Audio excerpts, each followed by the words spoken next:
Bonjour, bienvenue à l'émission Regard sur l'itinérance. Le sujet du jour est « J'ai quitté mon pays ».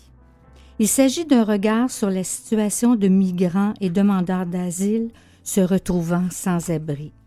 Nous en discuterons avec mes trois invités, Maryse Poisson, travailleuse sociale, Ange, un jeune demandeur d'asile, et Philippe Lacerte, coordonnateur au Refuge des jeunes de Montréal. À tout de suite.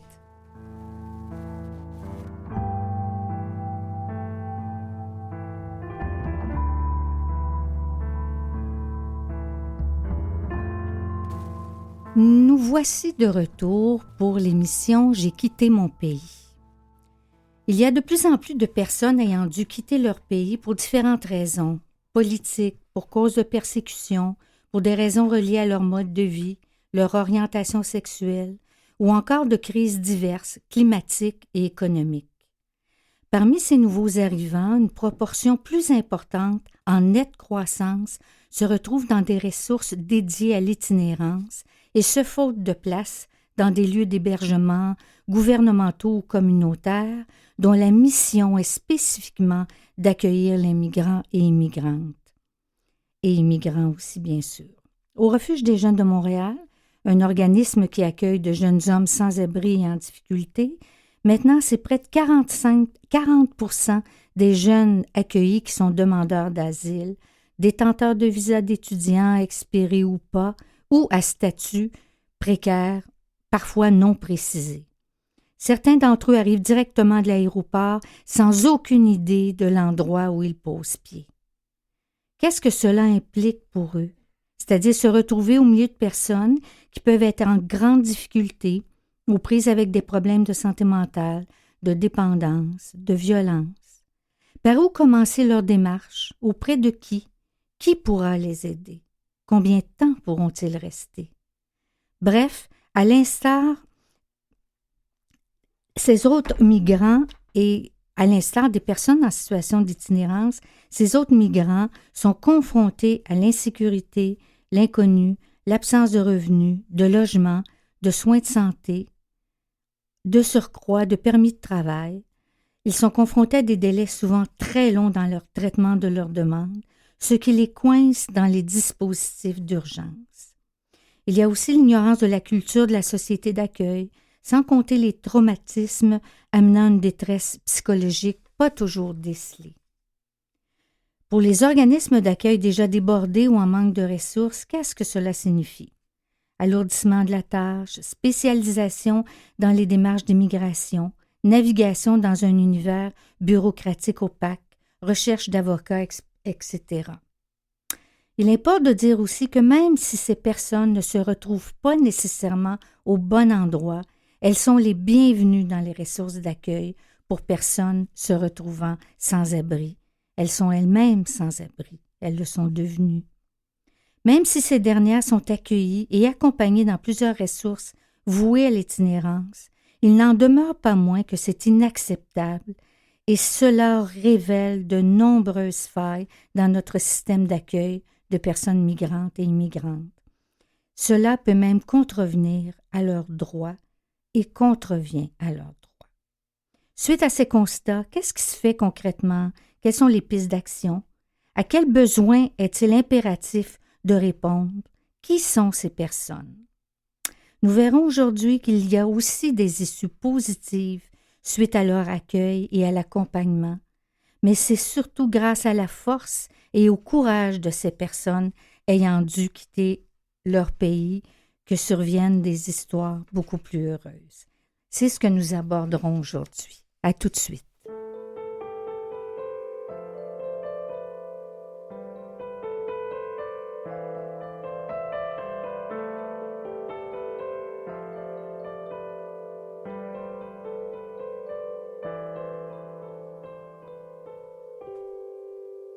Alors, de retour avec ma première invitée, Maryse Poisson. Maryse est travailleuse sociale. Elle travaille auprès de demandeurs d'asile et des personnes à statut précaire depuis plusieurs années, notamment au programme régional d'accueil et d'intégration des demandeurs d'asile PRAIDA, qui relève du ministère de la Santé et des Services sociaux. Elle est présentement directrice des initiatives sociales au collectif Bienvenue, chargée de cours en travail social à l'UQAM et membre du conseil d'administration de la Clinique pour la justice migrante. Alors, sans plus tarder, je la salue. Bonjour Maryse et merci beaucoup d'être là pour débuter cette émission. Bonjour, c'est un grand plaisir. Alors, donc, d'entrée de jeu, on commence et je vais te demander pourquoi as-tu choisi de travailler avec ces personnes précisément? Qu'est-ce qui t'a amené? Quel est ton chemin vers elles? En fait, moi, je suis travailleuse sociale de formation. J'ai travaillé dans différents milieux communautaires. Puis en 2016, j'avais une bonne amie qui travaillait auprès des demandeurs d'asile qui m'en parlait de temps en temps. Mhm, Qui m'a un peu charmée là, par rapport à tous les défis que cette population vivait, aussi le manque d'intervenants qui s'impliquaient dans le milieu. Fait qu'elle a réveillé mon intérêt pour aller travailler auprès de cette population-là. C'était des enjeux qui m'intéressaient pendant mon baccalauréat, mais j'avais dévié dans d'autres directions pendant plusieurs années. Donc, c'est en 2016 que cette collègue-là qui travaillait chez Prida m'a oui. encouragée à venir travailler auprès de la population. Puis, depuis 2016, j'adore intervenir auprès des demandeurs d'asile, les soutenir, monter des projets, Mhm, aussi des projets communautaires pour les soutenir. OK. Parlant de projets communautaires, j'aimerais ça que tu nous parles de la mission du collectif Bienvenue. Moi, c'était un organisme, que je ne connaissais pas, donc je pense que je suis peut-être pas la seule. Puis vous avez l'air à faire un travail formidable. Alors, je pense que les auditeurs, auditrices vont apprécier de découvrir cet organisme. Alors, peux-tu nous en parler un peu? Eh ben oui, avec plaisir. Puis l'histoire du collectif Bienvenue, c'est vraiment une belle histoire. Donc moi, en 2016, j'étais travailleuse sociale dans les sites d'hébergement à l'arrivée pour les demandeurs d'asile. Mhm, Donc, à Montréal, on a plus de 1 000 lits disponibles pour les demandeurs d'asile avec le gouvernement provincial, donc avec le programme PRIDA. mhm, J'étais travailleuse sociale dans ces sites-là qui étaient bien, bien peuplés, beaucoup de monde. oui, Puis un des grands problèmes qu'on voyait, c'est que les familles, une fois qu'elles quittaient les refuges, puis on en parlera plus tard, là, des oui, refuges, justement, ben, elles étaient vraiment laissées à elles-mêmes, sans mhm, soutien, sans matériel aussi. Fait qu'on voyait les familles là, les plus vulnérables quitter les refuges, aller dormir sur le plancher d'appartements, souvent de mauvaise qualité, pas de matelas, pas d'essentiel pour leur survie finalement. Beaucoup de femmes enceintes, beaucoup d'enfants avec beaucoup de nouveau-nés. Donc, à cette époque-là, en 2016, on a commencé tranquillement à parler du besoin de créer un organisme qui allait répondre à ce besoin-là particulier, euh, d'aider les familles les plus vulnérables à leur arrivée en appartement. Fait que dans les premiers mois là, où elles arrivent au Canada, le premier appartement qu'ils réussissent à trouver, ce qui est tout un parcours du combattant. oui. Et donc, on a commencé tranquillement à discuter et c'est ça qui a donné naissance au collectif Bienvenue. Fait que c'est une gang de gens là, de plein de quartiers différents à Montréal qui ont commencé à se mobiliser comme bénévoles. Mhm, Des gens d'outre-monde, de différents quartiers. Tout était bénévole au début. Les gens louaient des entrepôts avec leurs propres économies, faisaient du bénévolat, louaient des camions sur leur argent pour aller chercher des dons. C'était vraiment comme une grosse roue de solidarité qui s'est mise en oui. place. Puis après un certain temps, ben là, les gens ont décidé de créer un organisme sans but lucratif qui s'est appelé le Collectif Bienvenue. Mhm, Donc, ça fait à peu près 5 ans que le collectif existe. Puis il a beaucoup grossi depuis aussi. Là, à l'époque, le collectif bénévole. Puis maintenant, on est 15 employés au ah, collectif Bienvenue, beaucoup de stagiaires, énormément de bénévoles aussi, mhm, un très gros entrepôt de dons de meubles, mais aussi depuis 2 ans surtout, on a développé un volet social au collectif. Donc, c'est ça qui fait que moi, je suis allée travailler au collectif il y a 1 an et demi. C'est pour développer tout le volet d'intervention qui suit les dons matériels. Donc, on continue à faire beaucoup de dons matériels. oui, On livre des meubles gratuits à beaucoup de familles. Les familles peuvent venir aussi chercher des meubles et des dons chez nous. Mais d'accord, maintenant, on offre aussi plein de programmes de soutien plus social pour les demandeurs d'asile. d'accord. Notamment, on a un centre d'accueil sans rendez-vous. On a OK. toutes sortes de projets là, pour les Si tu veux, aider. on va segmenter un petit peu, on va revenir pour le social, le volet. Donc, il y a tout ce que tu nous as décrit, puis est-ce que, donc, il y a des bénévoles, maintenant, il y a des travailleurs, travailleuses qui sont rémunérés, tout ça, et votre budget est de quel ordre et qui finance votre collectif? Ah, bonne question. Ben, je pense que le budget cette année a Oui, atteint un peu plus d'1 million, si je me OK. trompe pas, qui est principalement des salaires, donc justement les Mhm. 15 employés. Oui, Ce qui est très difficile dans le domaine, c'est que le gouvernement subventionne très, très, très peu le milieu communautaire pour oui, aider les demandeurs d'asile. oui. C'est une des grandes demandes du milieu Mhm. communautaire en immigration, c'est il y ait aussi de l'argent disponible pour aider les demandeurs d'asile, ce qui n'est pas le cas présentement. Oui, Donc, on n'est presque pas financé là, par nos institutions publiques. C'est du d'accord. financement privé Mhm. qu'on va chercher auprès de fondations, OK. auprès de donateurs. Donc, c'est une grosse machine de trouver cet argent-là Oui, chaque année. oui. C'est quelque chose que je connais bien, moi-même, dirigeant une machine communautaire. Oui, Donc, ça veut dire que vous êtes en mesure d'accueillir les dons. oui, oui, tout à fait. Donc, Très on a un bien. camion qui est sur la route, OK. là, temps plein. OK. Et des dons en argent aussi, j'imagine. Oui, tout à OK, fait. c'est bon. Alors, je reviens. Tu as parlé de famille, tu as parlé. Qui sont ces gens? Puis, j'imagine, là, vous aidez des milliers de personnes, là. Donc, c'est des familles nouvellement arrivées. D'où viennent-ils? Quel est leur profil à ces personnes-là qui sont desservies? Ouais, donc ça c'est vraiment intéressant parce qu'évidemment avec la COVID, la frontière qui a fermé, Oui, on a eu une pause où on a eu beaucoup moins de migrants précaires qui arrivaient au pays.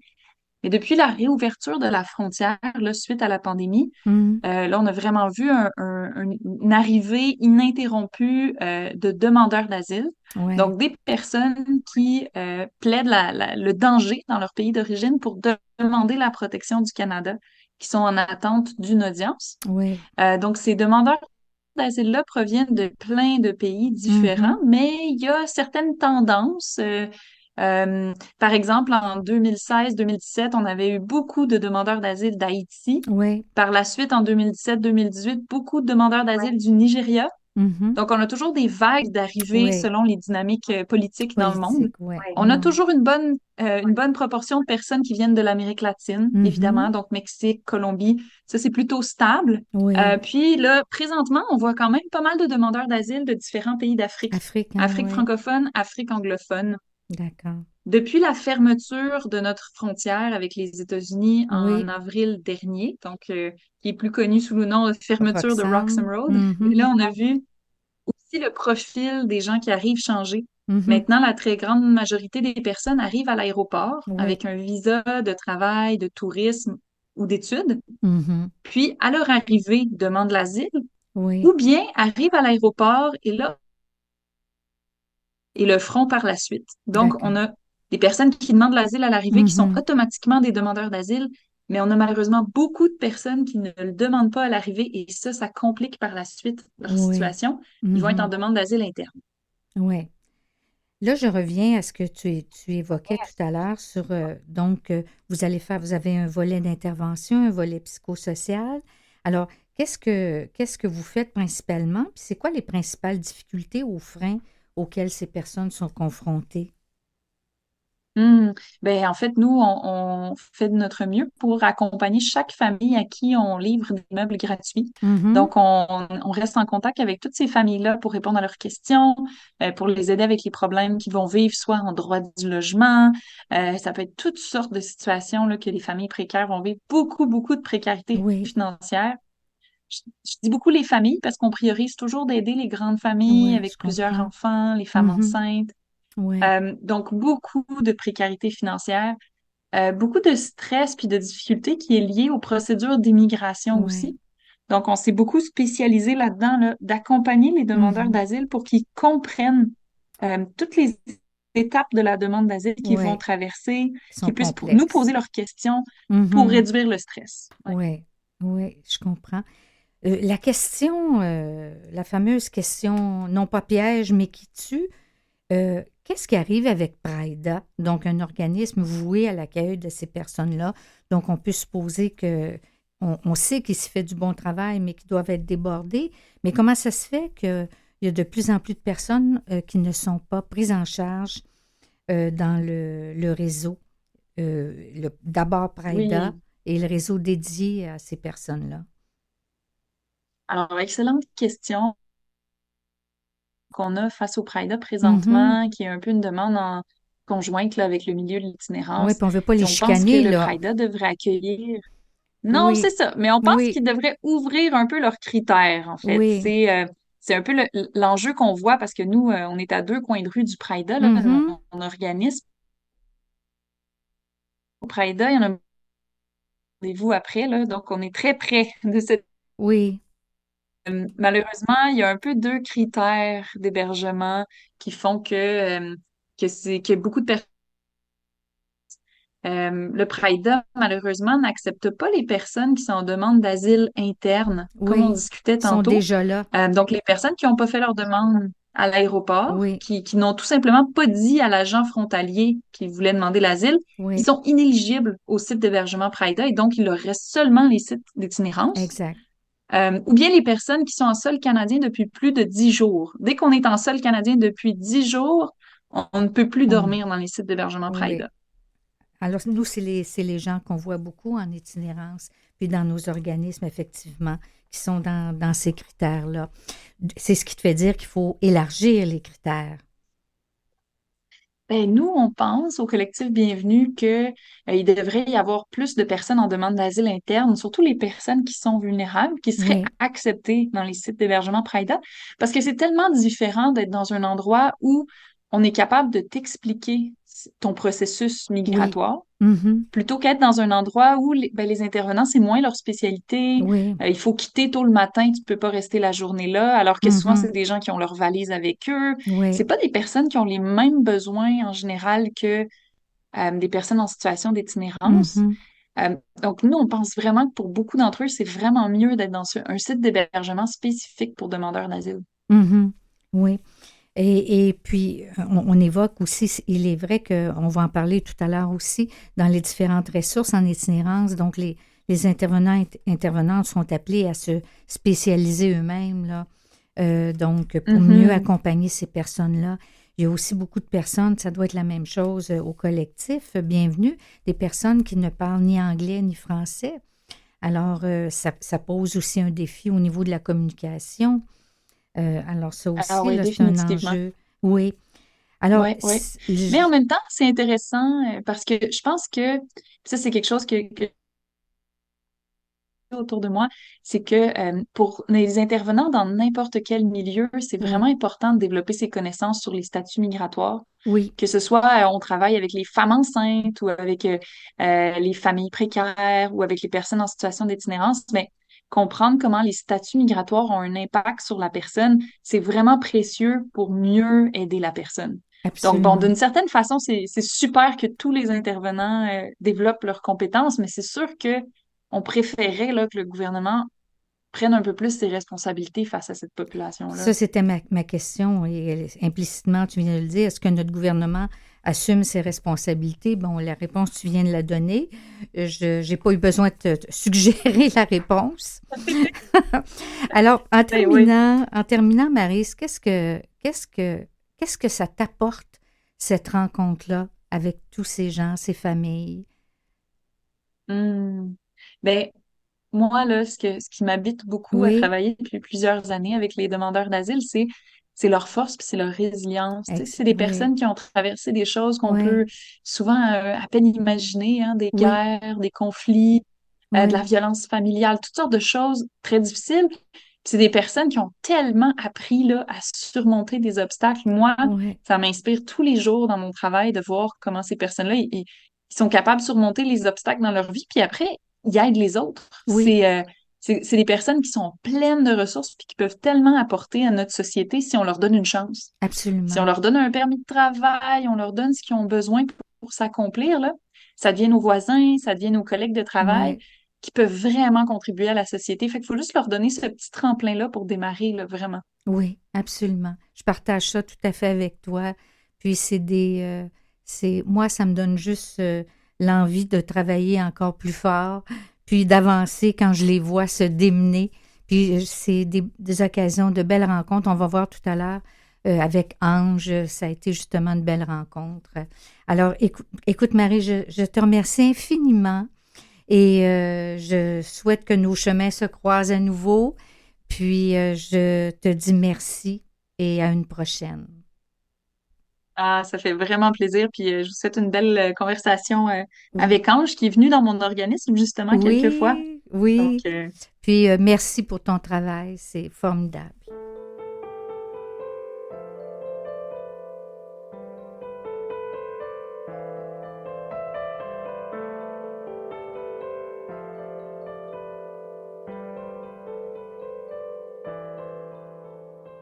De retour avec mon deuxième invité qui s'appelle Ange. Je ne sais pas si c'est un ange, mais c'est bien son nom.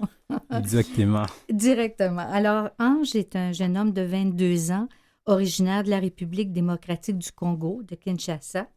Il est arrivé au pays le 8 septembre 2023 et jusqu'à hier, il était hébergé au refuge des jeunes de Montréal. Bonjour Ange. Bonjour, Bonjour. Francine. Bonjour. Alors, donc, on va faire un petit tour pour essayer de mieux te connaître. Oui. Je vais commencer en te demandant qu'est-ce que tu faisais chez toi? Est-ce que tu étais étudiant? Ouais, j'ai fait les études OK, des études en quoi? en latin philo. En latin philo. Ouais. OK. Qu'est-ce que tu voulais faire avec latin philo? Je voulais faire le travail social à l'université. Ah, tu voulais devenir travailleur social. Ouais, exactement. OK. Puis, tu aurais aimé travailler avec quelle population? Ouais, moi, j'aurais aimé de travailler avec tout le monde. Avec tout le monde. Oui, OK. Donc, pas de discrimination. non. OK. C'est bon. Est-ce que tu pourrais nous parler de ta famille, ton père, ta mère, les frères, sœurs? Oui, je suis d'une famille de 4 personnes. OK. Au Congo, j'habite avec mes 2 parents et mes frères. D'accord. Ma mère, c'est une politicienne. C'est une politicienne, ta Ouais, mère. OK. oui. Ouais, ma mère, c'est une politicienne. Elle est dans un groupe de partis politiques OK. où je ne peux pas citer les noms. Non, Oui. d'accord. À un moment donné, moi aussi, j'ai commencé à participer dans leurs réunions, dans leurs rassemblements et tout. OK. Oui. Donc, ta mère elle est dans l'opposition? Pas vraiment. Pas vraiment. Ouais. OK. Donc, tu participais à des réunions politiques avec Oui. ta mère. Oui. OK. Puis, qu'est-ce qui s'est passé pour que tu doives quitter le pays? Ouais, ce qui s'est passé, ouais, à un moment donné, nous sommes en train de... Je viens de découvrir que le président de la partie politique de ma mère, Oui. où là aussi, moi, j'ai été au savant, il est aussi parmi les gens qui ont tenté de fournir et tenté de se donner dans les massacres qui se passent au Congo. OK. Quand j'ai entendu ça, on commence à dire des vérités, je commence à parler des vérités et tout. Là, c'était un peu bizarre. OK. Oui, ils ont commencé à me menacer de mort. OK. Parce que chez nous, au Congo, on ne veut pas qu'on puisse parler la vérité. OK. Oui. Donc, toi, tu commences à parler de ce qui se passe, des massacres et tout ça. Exactement.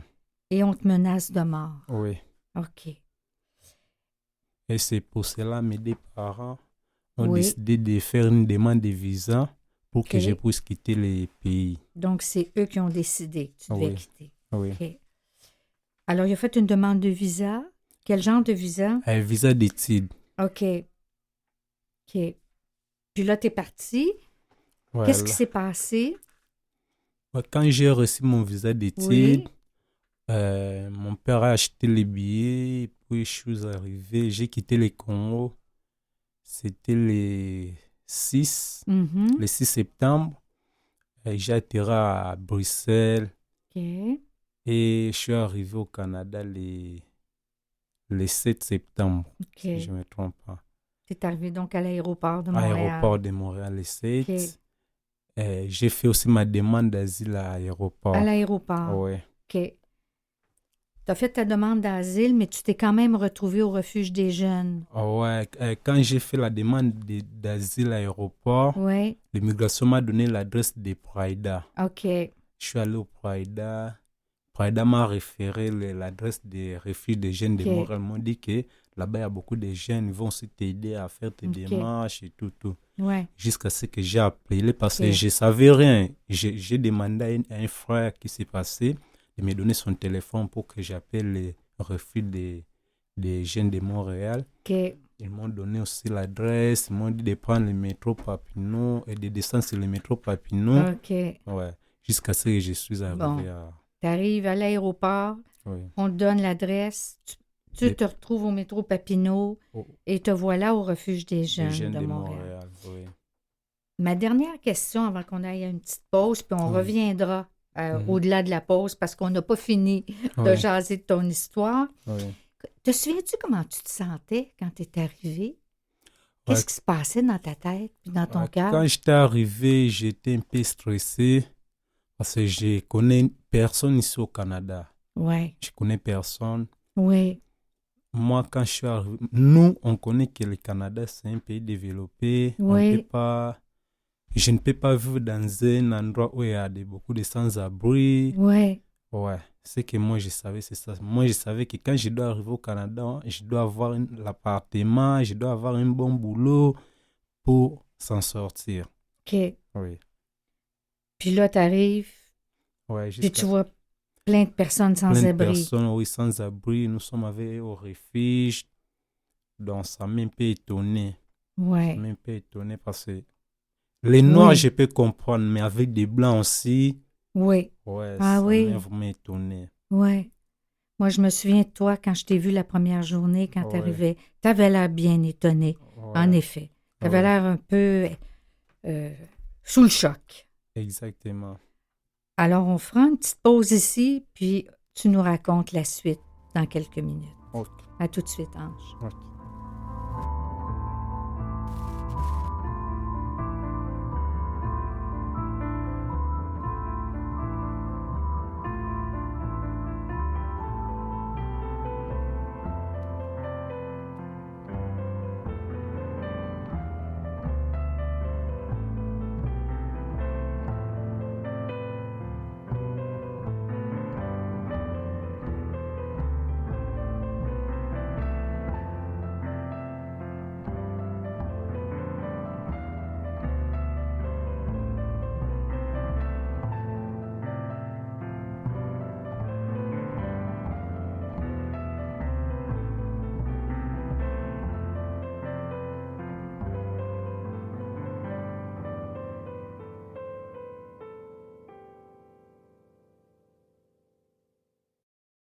Alors, je suis de retour avec mon invité Ange, un jeune Congolais hébergé au Refuge des jeunes de Montréal.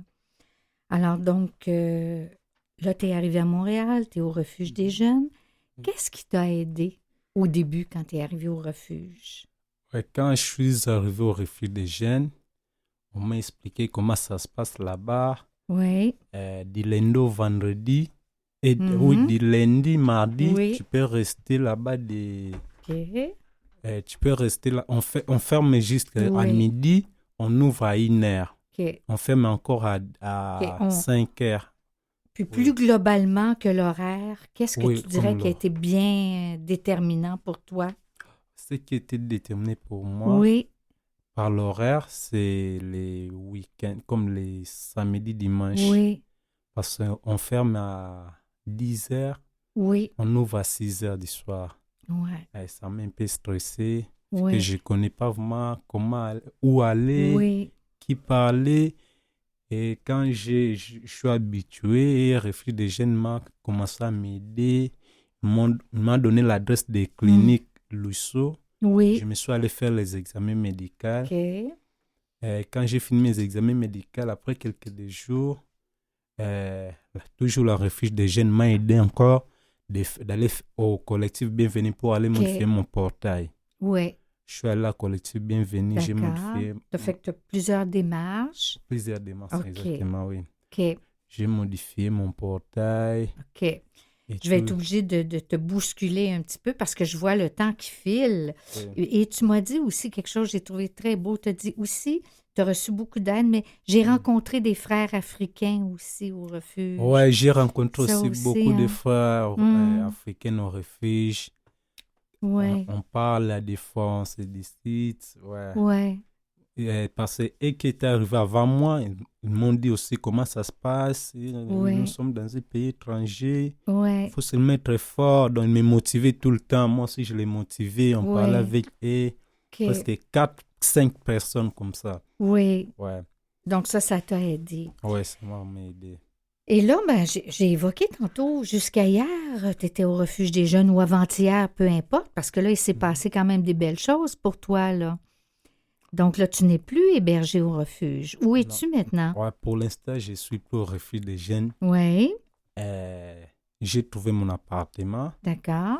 C'est le refuge des jeunes m'a aidé à faire aussi la demande d'aide sociale. OK, Quand j'ai commencé à recevoir mon aide sociale, c'est pourquoi j'ai trouvé l'appartement. J'ai OK. quitté le refuge des Donc là, jeunes. tu as un revenu. Oui. Est-ce que tu peux dire à nos auditeurs, c'est combien un revenu d'aide sociale? Et je gagne par mois 795. 795. Oui. Et ta chambre coûte? Ma chambre coûte 550. OK. Alors, on invite les gens à faire le calcul. Oui. OK. Et tu as commencé un petit travail au refuge? Oui, et j'ai commencé aussi à travailler OK. au refuge des jeunes de Montréal. OK. Tu tombes bien parce que là, on était pas mal pris au niveau pour faire les lits puis pour Ouais. nous aider. Ouais. Alors, tu t'appelles pas ange pour rien. C'est un ange qui est arrivé pour nous Vraiment, donner un coup de main. Vraiment, merci. Alors, ça, c'est bon. Écoute, on va donc, de toute façon, tu restes avec nous. Et puis, moi, je veux saluer encore une fois ta force et ton courage. Merci C'est beaucoup. vraiment très, Merci très, très beaucoup. inspirant. Merci beaucoup. Alors, tu restes avec nous, puis on va donc commencer à jaser avec Philippe Lacerte, qui est coordonnateur au Refuge des jeunes de Montréal et qui a été intervenant longtemps. Puis, l'intervenant n'est jamais loin du coordonnateur. Alors, bonjour Philippe. Bonjour France, bonjour Ange. Bonjour. Alors, donc, on va enchaîner justement parce qu'on le dit, hein, on est appelé maintenant dans des organismes communautaires à développer différentes manières de faire, toutes les formes d'accueil, de démarche et tout ça.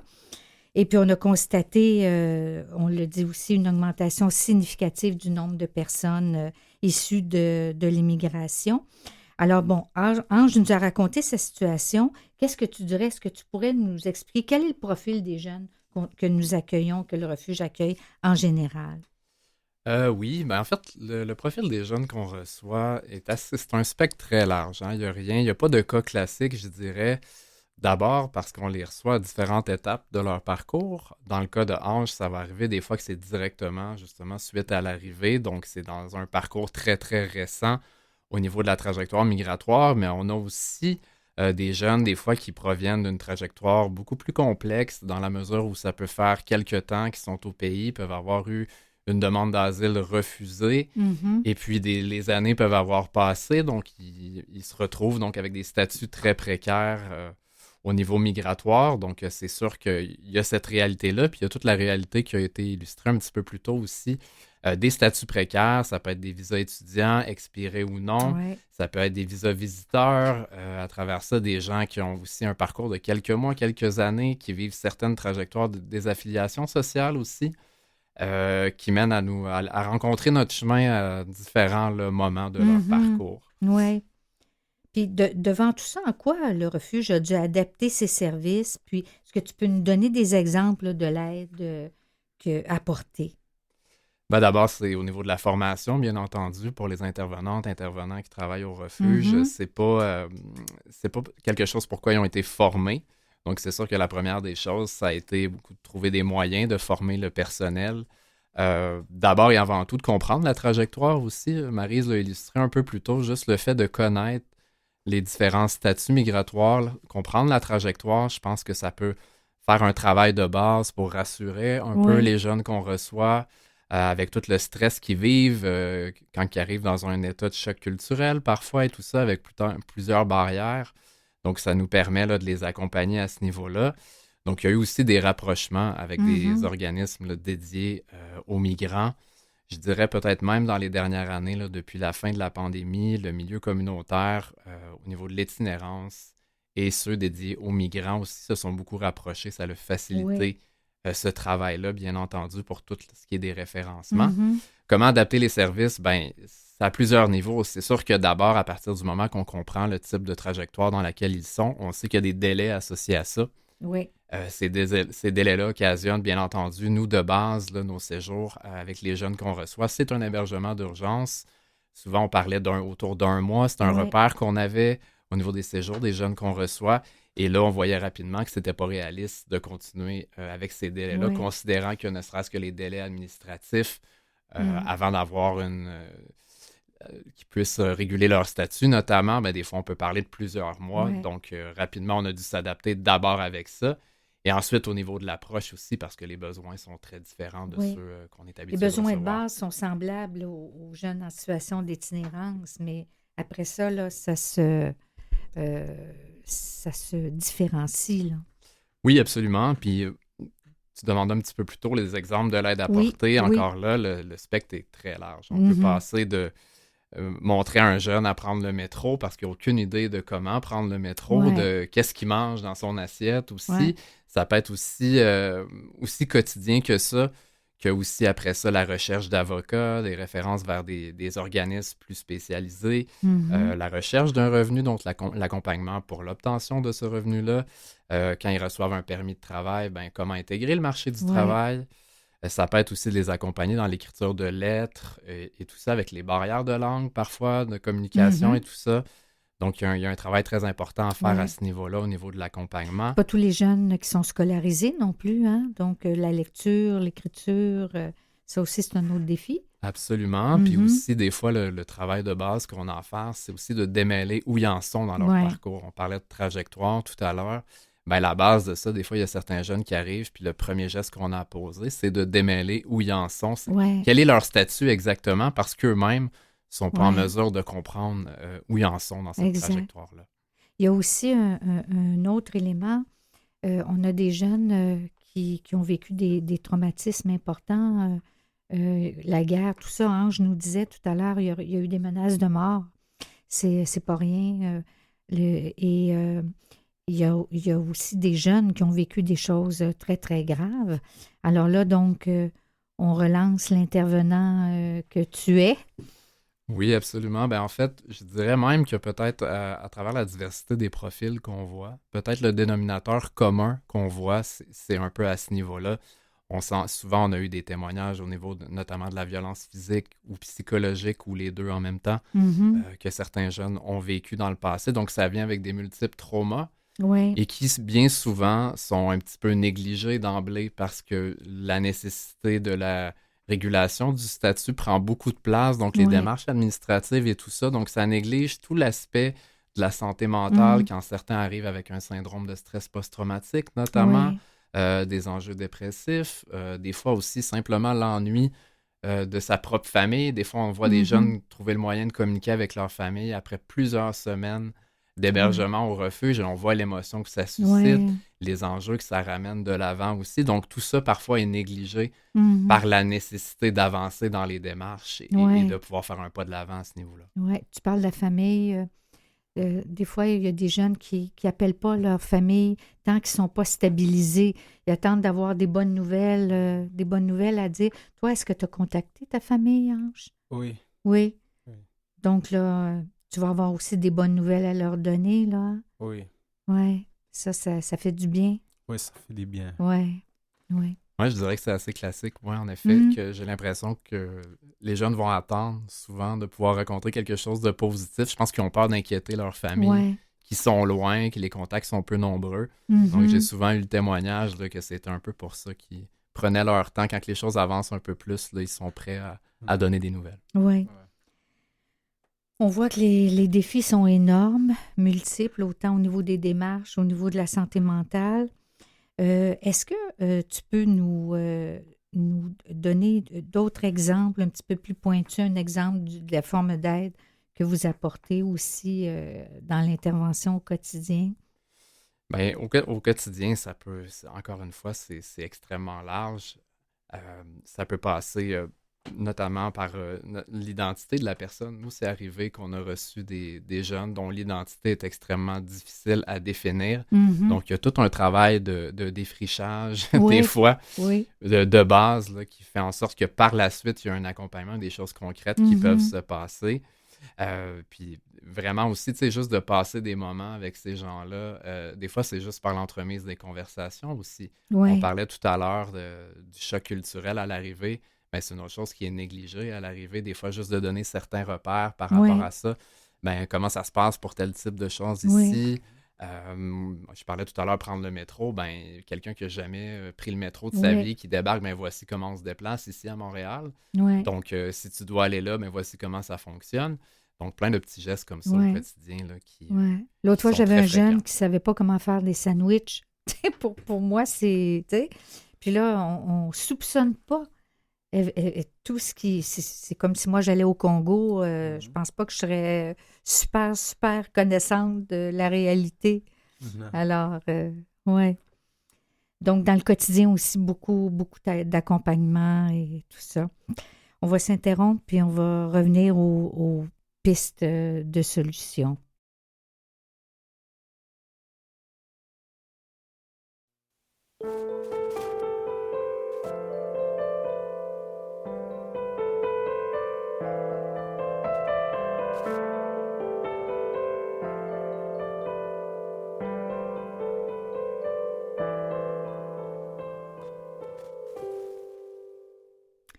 Alors, de retour avec mon invité, Philippe Lacerte, coordonnateur au Refuge des jeunes de Montréal. Je pense qu'on pourrait expliquer aux gens qui nous écoutent un petit peu c'est quoi la mission du refuge. Puis, on a évoqué une augmentation significative là, des personnes migrantes et dans les ressources communautaires. Alors, comment, Philippe, ça se passe au Refuge des jeunes? Ben d'abord, là, globalement, au Refuge des jeunes, on accueille des jeunes hommes de 17 à 26 ans, sans abri et en difficulté. D'abord par l'entremise d'un hébergement d'urgence à court terme de 45 places, qui est complémenté par un centre de jour où c'est plus axé sur l'accompagnement des démarches au quotidien. Mhm.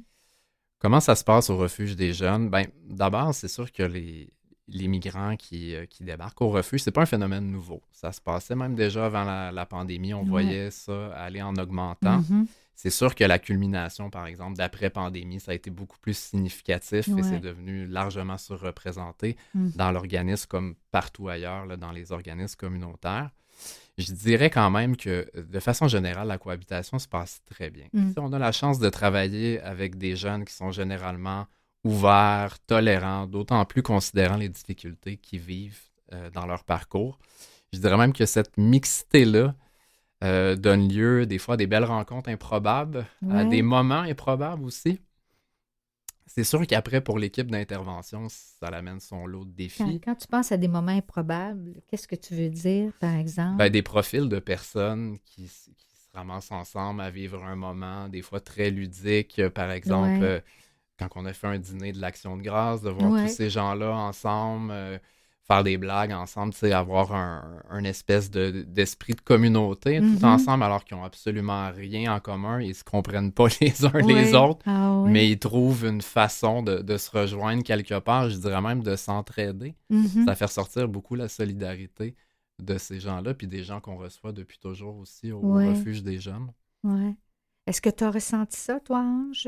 Une espèce de solidarité, puis des rencontres qu'on n'aurait jamais pu Oui, ouais, imaginer? Ouais, oui. ouais. Est-ce que seulement avec tes frères africains ou avec comme on dit, des Québécois pure laine? Tu vas le devenir, toi, pure laine, bientôt, là. Ouais, bon, la majorité, ce sont des frères africains, avec des frères africains, OK, pour Oui. pour le moment. pour le Bon, moment, ben, oui. ça s'en vient. Ouais. Ah, OK. Alors, on revient à Philippe. Oui. Ouais, donc j'allais juste dire aussi, tu sais, c'est sûr qu'au niveau de l'équipe d'intervention, ça l'amène son lot de défis. Ouais. C'est sûr que ça le fait vivre de l'impuissance à l'équipe Mm. d'intervention. Aussi parfois de l'incompréhension, de voir des gens comme Ange arriver directement de l'aéroport. Ouais. Comment ça se fait que ces gens-là n'ont qu'une autre possibilité que d'arriver au refuge des jeunes Ouais. d'emblée, alors qu'ils viennent tout juste de mettre les pieds à terre. Mhm. Par contre, à l'opposé aussi, ça reste quand même très stimulant au niveau de l'accompagnement, même gratifiant, je dirais, jusqu'à un certain point, parce que quand on voit le progrès de ces jeunes-là, parfois, c'est sûr que c'est pas le cas de tous ces jeunes-là, mais il y en a plusieurs qui ont des fois des parcours un peu plus linéaires, qu'on voit le progrès dans leurs conditions de vie, de ce Oui. que ça leur apporte Mhm. aussi. Donc, c'est beau à voir. On est des témoins Ouais. privilégiés quand même de ces parcours-là aussi. Ça fait du bien, ça, parce que Absolument. on en a besoin des fois. Oui. Ah oui, des bonnes nouvelles. Oui. Alors, donc, on est toujours dans comment ça se passe et on parlait de l'impuissance, mais il y a quand même des éléments où ça bouge quand même dans la bonne direction. On a parlé des manques des ressources, les critères trop larges. Tantôt, bon, manque d'avocats, il y a toutes les démarches, la lourdeur, les délais, tout ça. Euh, Ce serait quoi les principales pistes de solution? Qu'est-ce qui peut aider les personnes à sortir de l'impasse, là? Ben, d'abord, c'est sûr, peut-être pour faire aussi une petite mise en contexte, j'ajouterais à ce que tu as mentionné, France, la conjoncture actuelle Oui. aussi rend ça encore plus complexe parce Mm. on en a beaucoup parlé, on est dans une crise du logement, comme Absolument. on a rarement vu aussi. On Oui. parlait du montant d'aide sociale tout à l'heure. Tout ça sont des enjeux qui, dans la conjoncture actuelle, fait en sorte que les défis sont encore plus grands pour Oui. sortir des hébergements d'urgence. J'irais même jusqu'à dire que j'ai vu beaucoup de personnes avec une autonomie là, très, très importante, qu'on aurait pu penser que ça aurait été une petite période de transition de quelques jours pour se retourner. Et puis le temps passe, puis des fois c'est Mhm. des mois et des Oui. mois qui vivent une impasse totale dû au manque de possibilités, le manque de références Oui. possibles. Ça inclut, oui, le logement de façon plus générale, mais aussi les hébergements communautaires qui sont débordés par les demandes et tout ça, Absolument. qui ne peuvent pas Oui. accueillir autant de personnes qu'ils voudraient, qui Mm. passent leur temps à refuser des admissions pour ces raisons-là. Au niveau des pistes de solutions, c'est sûr qu'on pourrait parler d'appui financier, on pourrait parler de ressources manquantes, appropriées au niveau de l'hébergement. On a parlé des critères du PRIDA tout à Oui. l'heure. Un assouplissement des critères serait souhaitable, absolument. Mais ultimement, c'est sûr que nous, notre souhait général, c'est de faire en sorte que ces personnes-là, on puisse voir qu'ils sont accueillis dignement Mhm. dans une trajectoire qui fait du sens d'abord pour eux Oui. et pour nous aussi. Oui. Absolument. Oui. Tantôt aussi, Maryse, notre première invitée, elle parlait aussi de la part de ces personnes-là. Donc, tu sais, on disait aussi, bon, beaucoup d'adaptation, de débrouillardise, de résilience. Puis, c'est des personnes qui peuvent travailler et veulent s'impliquer. Nous, on a des jeunes qui ne pouvaient pas travailler parce qu'il n'y avait pas de permis de travail, Mhm. mais qui font du bénévolat au refuge ou ailleurs, là, qui proposent leur aide et leur service. Donc, il y a une réciprocité là-dedans, là. Euh, donc, ça, c'est quelque chose aussi à ne pas négliger. Absolument, puis on le voit de façon très concrète au quotidien aussi, de quelle façon ils contribuent même positivement à la mission du refuge des jeunes aussi, Mhm. de par leur implication, de par aussi les échanges qu'ils ont avec les intervenants au refuge, avec le personnel. Je pense que c'est toujours des gens super intéressants pour amener une ambiance, des échanges riches aussi avec le personnel. Ça a Mhm. toujours été, puis ça continue d'être le cas aussi. Oui, absolument. Qu'est-ce que tu aimerais, qu'est-ce que tu trouverais important là, qu'on aborde qui t'apparaît là, très important de faire ressortir dans cette discussion-là? Ben, plusieurs choses, c'est sûr. Mais je pense que je reviendrai. Moi, le souhait que j'ai, qui est le plus important, je pense, puis qui résume bien ma pensée par rapport à ça, puis ça rejoint certaines revendications aussi, c'est vraiment de faire en sorte que ces gens-là soient accueillis dignement dans une Oui. trajectoire qui fait du sens, donc qui implique qu'ils ne soient pas reçus directement au refuge des jeunes et qu'ils Mhm. soient dans des ressources adaptées à leurs besoins, puis qu'ils puissent faire en sorte qu'ils soient accompagnés et répondus rapidement aussi. Absolument. Puis c'est sûr qu'on doit continuer à interpeller le politique, hein, les différents niveaux politiques, parce qu'il y a des responsabilités qui ne se prennent pas, dont on se décharge. Et ça, c'est très important aussi. Et Absolument. Puis des fois, il y a des choses aussi des profils de jeunes qu'on reçoit qui, quand on voit plusieurs années ont passé avec un statut précaire, qu'est-ce qui a pu se passer pendant toutes ces années-là pour que soudainement, ils se présentent à nous et rien n'a été fait depuis. C'est assez... ça peut être des trucs qui sont parfois assez confrontants, je dirais, dans l'accueil d'urgence. Oui. Puis, on parle aussi des jeunes qui sont issus d'une immigration récente, mais maintenant, il y a une réalité aussi assez nouvelle, c'est qu'on a dans nos équipes d'intervention des intervenantes, mais qui sont eux-mêmes issus d'une immigration récente. Heureusement qu'on les a, ces gens-là. Hein? Au refuge, au moment où on se parle, on a eu justement un intervenant qui venait de la République démocratique du Congo. On a Sénégal, on a quelqu'un qui a travaillé avec les jeunes de la rue au Sénégal. On a deux personnes qui arrivent de l'Ukraine, dont un récemment. Donc, ces gens-là viennent enrichir aussi nos équipes de leur expérience, de leurs connaissances, de leur langue aussi. On a un intervenant qui est mexicain. Heureusement qu'on a aussi des gens parce qu'on a souvent des jeunes allophones. Alors, c'est un autre défi, ça aussi. Absolument. C'est sûr que ça joue aussi positivement sur le sentiment de sécurité, d'identification que les jeunes peuvent avoir en venant au refuge. Rapidement, on a besoin des référents. Oui. Donc, ça permet beaucoup de sécuriser une arrivée dans un lieu aussi qui est d'ailleurs, ça prend de l'humilité. Là, je le dis souvent, là, pour venir au refuge des jeunes, à partir du moment que tu viens sonner à la porte du refuge et que tu exprimes le besoin d'être répondu à des besoins de base, je pense que c'est important d'avoir conscience de ça. Oui, oui. Au refuge des jeunes aussi, il y a aussi des logements sociaux. Les logements sociaux sont dédiés à des personnes qui ont connu la rue en situation d'itinérance, mais là aussi, je pense qu'il y a eu un mouvement de ce côté-là aussi. Est-ce que tu peux nous en parler un petit peu dans l'adaptation là, à la réalité?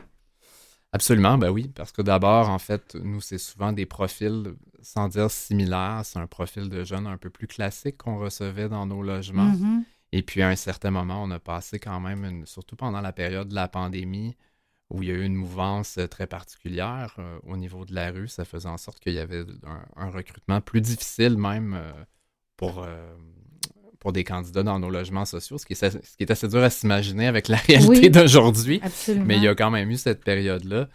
Donc, il a fallu vraiment adapter nos critères pour notamment laisser place à des gens qui ont des trajectoires migratoires complexes aussi, souvent des gens qui étaient dans des impasses pour toutes sortes de raisons. Donc, que plus largement, on a dû faire en sorte que nos critères se soient adaptés aux besoins des jeunes qui se présentent au refuge. Oui.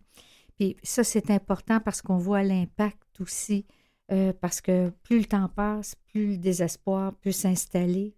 Alors donc, en réussissant comme ça à accueillir, en adaptant, en essayant de développer, je pense qu'on peut avoir un impact très, très positif au niveau des parcours, finalement, de ces personnes-là. Absolument. Puis après, ça revient aussi à travers tout le reste, dans le cas des logements sociaux, c'est le soutien communautaire, parce que peu importe la situation de la personne, certains vont bénéficier davantage de ce soutien communautaire-là, incluant les différentes personnes qu'on reçoit dans des trajectoires migratoires. Certains ont un niveau d'autonomie très important, alors que d'autres ont besoin encore de soutien et bien après leur passage au refuge aussi, pour les accompagner dans les différentes démarches qui les attendent pour la suite. Oui.